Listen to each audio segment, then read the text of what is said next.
غوث اعظم کی کرامات کا تو یہ حال ہے کہ ملا علی قاری کہتے ہیں تواتر ہے کرامتوں میں، اور کہتے ہیں لکھتے وقت سوچتے ہیں کون سی لکھیں کون سی چھوڑیں، کون سی لکھیں. اور ایک عیسائی مسلمان دونوں جھگڑا کر رہے ہیں، غوث اعظم گزر رہے ہیں، جھگڑا ہوا ہے. عیسائی مسلمان سے کہتا ہے ہمارے نبی صلی اللہ علیہ وسلم نے مردے زندہ کیے، تمہارے نبی نے بھی کو کیا تو بتاؤ. مسلمان پڑھا ہوا نہیں تھا، حالانکہ نبی پاک نے بڑے مردے زندہ کیے، پڑھا نہیں تھا، بتا نہ سکا. غوث اعظم کے کان میں آواز گئی تو جا کے عیسائی کا بازو پکڑ کے جھنجھوڑا، فرمانے لگے کیا کہا تم نے؟ میرے مصطفیٰ نے مردہ زندہ کیا تو بتاؤں؟ فرمایا تو نبی پاک کی چھوڑ، میں غلاموں کا غلام ہوں، میں غلاموں کا غلام ہوں، مجھے بتا کون سا مردہ زندہ کرنا. تو چھوڑ حضور کی بات نہ کر، میں غلاموں کا غلام ہوں، مجھے بتا کون سا مردہ زندہ کرنا ہے. پرانی قبر پہ لے گیا، کہنے لگا جی اگر نہ ہوا تو؟ غوث اعظم فرمانے لگے جو تو کہے گا وہ میں کروں گا. تو کہنے لگے اگر ہو گیا تو؟ غوث اعظم کہنے لگے نہ میرے خانقاہ پہ جھاڑو دینا، نہ میرے برتن مانجنا، نہ میرے گھر کا سودا لانا. اگر زندہ ہو گیا تو بس میرے نبی کا کلمہ پڑھ جانا، بس میرے رسول کا کلمہ پڑھ جانا. اللہ اکبر. اس نے جو سب سے پرانی قبر تھی نا، وہ کہتا ہے یہ ہمارے دادا نے بھی نہیں دیکھا تھا بندہ کون ہے. اس قبر پہ کھڑا ہو کہنے لگا اس کو زندہ کریں. تو غوث اعظم رضی اللہ تعالیٰ عنہ قبر کے سرانے کھڑے ہوئے تو دعا کرنے لگے، کہنے لگے مولا اپنے لیے نہیں تیرے رسول کے لیے. پھر فرمایا قم باذن اللہ، اٹھ اللہ کے حکم کے ساتھ. ایک عورت کلمہ پڑھتی ہوئی کھڑی ہو گئی، کھڑی ہو گئی، اور کھڑی ہو کے اس نے پہلا جملہ کہا تو کمال کر دی. کہنے لگی میرے نصیب دیکھو میں بنی اسرائیل کی تھی، عبد القادر تیرے صدقے جاؤں، تو نے مجھے کھڑا کیا ہے تو اللہ نے مجھے مصطفیٰ کا کلمہ پڑھنے کی توفیق دے دی. تیرے قربان جاؤں عبد القادر، تیری کیا بات ہے. اب وہ بندہ دوڑ دوڑ کے غوث اعظم کے قدموں میں آیا، فرمانے لگے نا کلمہ میرے مصطفیٰ کا پڑھنا ہے. اس طرح کی بکواس دین کے نام پر. ہاں میں تو بار بار یہ سوال کرتا ہوں اور سوچتا ہوں کہ یہ جو ہمارے یہاں دعوت و تبلیغ کا کام کرتے ہیں لوگ، کوئی بھی جماعت ہو بہت غور سے سنیں، اور وہ بھی سننے کے بعد چاہے مجھے 2 مرتبہ گالیاں دے دیں، برا بھلا کہہ دیں، کامنٹس کر دیں، لیکن میری بات پہ غور ضرور کریں. میری بہت گزارش ہے، 50 گالیاں دیں، غور کریں، انشاءاللہ مجھے اجر ملے گا. کہ آپ اپنی دعوت میں یہ جو بزرگوں کے واقعات کو اتنا فوکس کرتے ہو کہ وہ ہوا میں اڑتے تھے، وہ پانی پہ چلتے تھے، وہ اتنی وضو کرتے تھے، ان کو یہ خلافت ملی اور فلاں خواب میں آ کے ان کو یہ کہتے ہیں، اور اس کی لونڈی یہ ہو گئی، اس کے دل میں یہ آیا تو انہوں نے سمجھ لیا اور انہوں نے یہ کر دیا. اس کا مقصود کیا ہے؟ یہ دعوت کا کون سا طریقہ ہے؟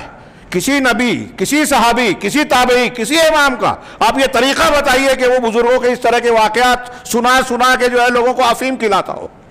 ہم تو ایسے بزرگ کے سلسلے سے جڑے ہوئے ہیں جن کی یہ شان ہے، وہ خواب یہ دیکھتے تھے، کشف دیتا تھا، وہ فلاں کے خلیفہ اور نائب تھے. کیا فرق پڑتا ہے اس سے؟ کون سی خدمت آپ کر رہے ہیں؟ اس سے دل و دماغ میں کیا تبدیلی آتی ہے؟ بلکہ الٹا ان بزرگوں کی جو ہے عقیدت غلو میں مبتلا کر کے انسان کو شرک میں لے جاتی ہے. اللہ کے نبی جناب محمد رسول اللہ صلی اللہ علیہ وسلم سے بڑھ کر یا آپ کے آس پاس کے درجے کو کوئی پہنچ سکتا ہے؟ کوئی امتی، سوال ہی نہیں. لیکن اللہ کے رسول صلی اللہ علیہ وسلم سے جب آگے لوگوں نے کہا یا سیدنا یا خیرنا انت سیدنا انت خیرنا، اس طرح کا جملہ کہا، روایتوں میں ثابت ہے، تو حالانکہ یہ غلط نہیں تھا. اللہ کے رسول نے کہا کہ تم جو پہلے کہہ رہے تھے وہی کہو، لا یستہوینکم الشیطان، شیطان تم کو جو ہے ہوا اور خواہش پہ مبتلا نہ کر دے، بہکا نہ دے.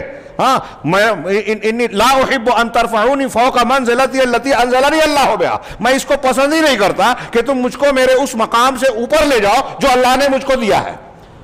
نبی صلی اللہ علیہ وسلم فوراً روک رہے ہیں.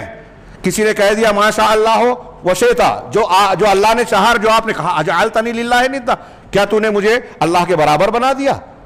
صرف یہ کہو کہ جو اللہ چاہے.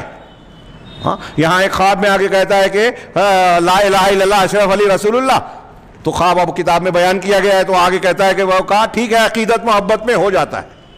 انا للہ و انا الیہ راجعون. اللہ کے رسول صلی اللہ علیہ وسلم نے اتنا برداشت نہیں کیا اپنے صحابی سے کہ ماشاء اللہ کے ساتھ شیتا کہے، اللہ جو چاہتا ہے اس کے ساتھ یہ کہے کہ جو آپ چاہیں.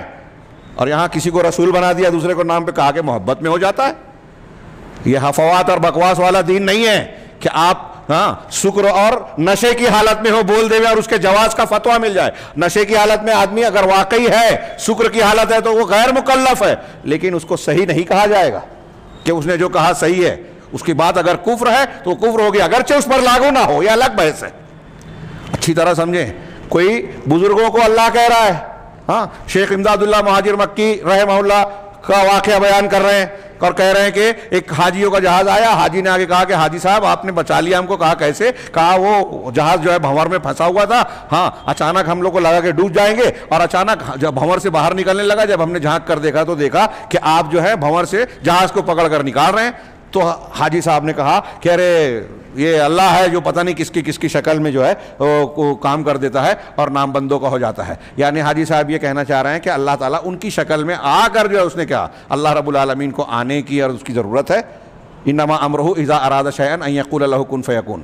ہاں, اس کا حکم, اس کا معاملہ تو یہ ہے کہ جب وہ کوئی چیز چاہتا ہے تو کن کہتا ہے, ہو جاتا ہے. پوری کائنات بن گئی اللہ کے کن کہنے سے. آپ کے جہاز کو نکالنے کے لیے حاجی امداد اللہ کا بھیس لے کر آنا پڑا.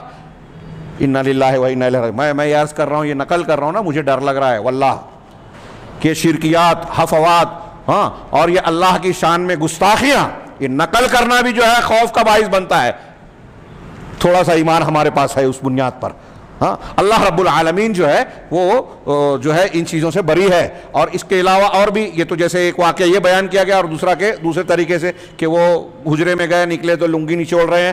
پوچھا کیا بات ہے؟ امداد المشتاق کتاب مل رہی ہے مارکیٹ میں, اس میں یہ واقعہ موجود ہے, میں نے پڑھا ہے, دیوبند وغیرہ سے چھپتی ہے. ہاں, میں شیخ اشرف علی تھانوی صاحب کا حاشیہ ہے, اس پر فاروقی صاحب کا مزید حاشیہ ہے.